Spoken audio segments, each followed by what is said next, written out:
This video captures a highly charged moment in global diplomacy, a red carpet welcome for Russian President Vladimir Putin by U.S. President Donald Trump at Joint Base Elmendorf-Richardson in Alaska, setting the stage for a summit with hopes of ending the war in Ukraine. It offers a visual backdrop to what unfolded: solemn handshakes, military flyovers, and the poignancy of a summit that ultimately ended without tangible breakthroughs. In Alaska on August 15, 2025, a pomp-laden summit unfolded between Donald Trump and Vladimir Putin, marking their first face-to-face meeting since 2019 and the first invitation extended to Putin on American soil in a decade.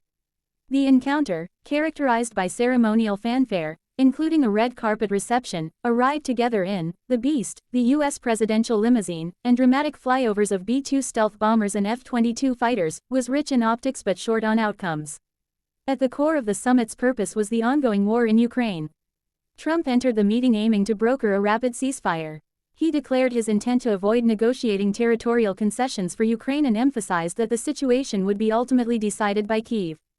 After roughly 2.5 hours of closed-door talks, which included delegations from both sides, Trump and Putin publicly claimed there had been very productive discussions and referred to reaching an understanding, yet no concrete ceasefire or peace agreement materialized.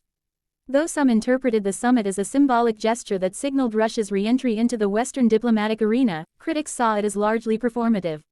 No press questions were entertained, lending the summit a theatrical feel rather than serious negotiation.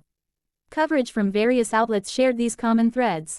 AP News described how Trump left empty-handed, acknowledging there was no deal to end the war. He reiterated, "There's no deal until there's a deal," while Putin spoke of an understanding and hinted at a possible meeting in Moscow. Al Jazeera noted the summit failed to deliver its primary goal, ending Russia's war in Ukraine, and underscored that the U.S. leader looked subdued in the aftermath. The Guardian reported that Putin reportedly offered to halt advances in southern Ukraine in exchange for Donetsk, but no agreement was reached, with Ukrainian President Zelensky emphasizing any such decisions must include Ukraine. The New Yorker framed the event as largely symbolic, an overly theatrical moment marked by photo ops but devoid of substantive policy results, positioning the summit as a diplomatic misfire for Trump.